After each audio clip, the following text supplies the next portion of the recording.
안녕하세요. 랜드고 세종다정축부동산 세종푸마입니다. 추석은 건강하게 또 행복하게 보내셨는지요?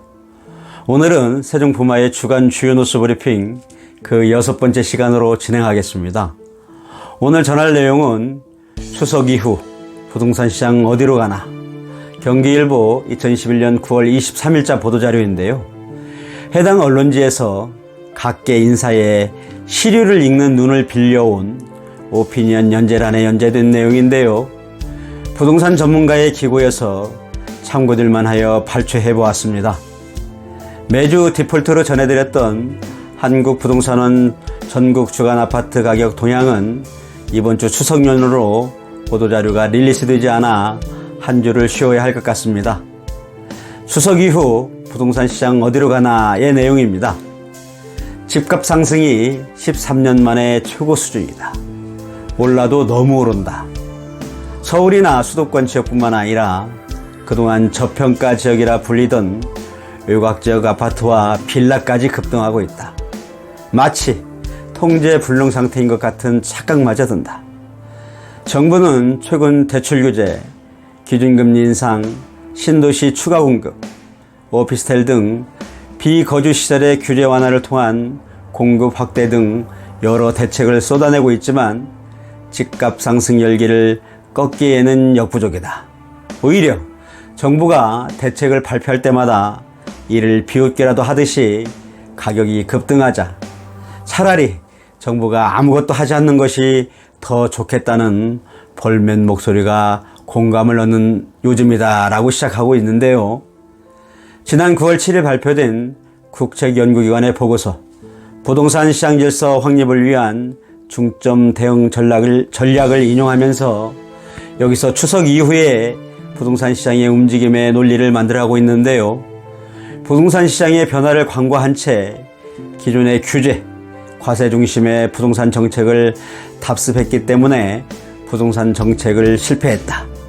변화하는 주택 문제에 대한 근본적인 진단 후 다양한 정책 수단을 활용한 것이 아니라 정책 이념에 따라 조세, 대출 정책의 틀을 바꾸는 등 일관성 없는 정책으로 시장의 불확실성만 키웠다는 것입니다.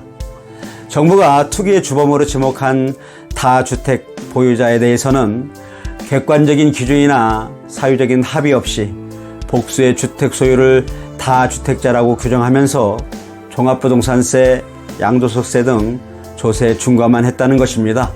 또 LTV, DTI 등 대출 규제를 투기지역 중심으로 하면서 자기 자본이 부족한 실소유자들의 주택 구매 기회를 제약했고, 이런 과도한 대출 규제로 인해 편법 대출이 급증하면서 금융시장 안정성을 저해할 수 있어 실수요 목적의 부동산 소유자를 위한 합리적인 대출 규제 기준을 마련해야 한다고 제언하고 있습니다. 부동산 시장 정책의 핵심은 정상적인 거래를 통해 부동산 시장의 활기를 불어넣어야 한다. 시장을 억누르면 풍선효과 탓에 예상치 못한 문제만 생길 뿐이다. 추석 이후에도 주택시장의 이상과열 현상은 지속될 가능성이 클 것이다. 저금리, 유동성 기조가 갑자기 사라지기 어렵고 국책연구기관에서 제시한 여러 문제점에 대해서 정부는 여전히 귀를 닫고 있기 때문이다라고 지적하고 있습니다. 여기서 우리가 귀 기울여야 하는 것은 보고서의 결론에 나오는 부동산 시장에 대한 경고입니다. 최근의 집값 급등은 정상적인 거래를 통한 실물 가치가 상승한 것이 아니라 과도한 유동성 정책의 실패에 따른 명목 가치만 비정상적으로 상승한 것이다라는 것입니다.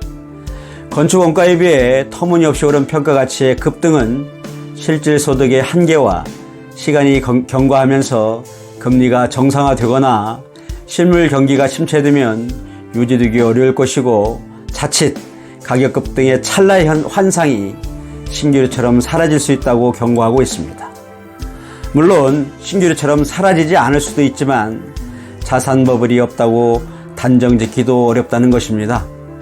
발생 가능성은 작지만 일단 발생하면 엄청난 충격과 파급 효과를 가져오는 현상인 블랙스완이 발생할 가능성은 언제든지 존재하는 만큼 우리는 항상 미래의 불확실성에 대한 위험 관리는 미리 준비해둘 필요가 있다고 맺고 있습니다.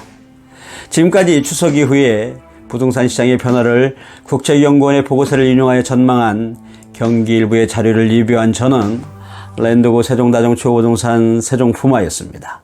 감사합니다.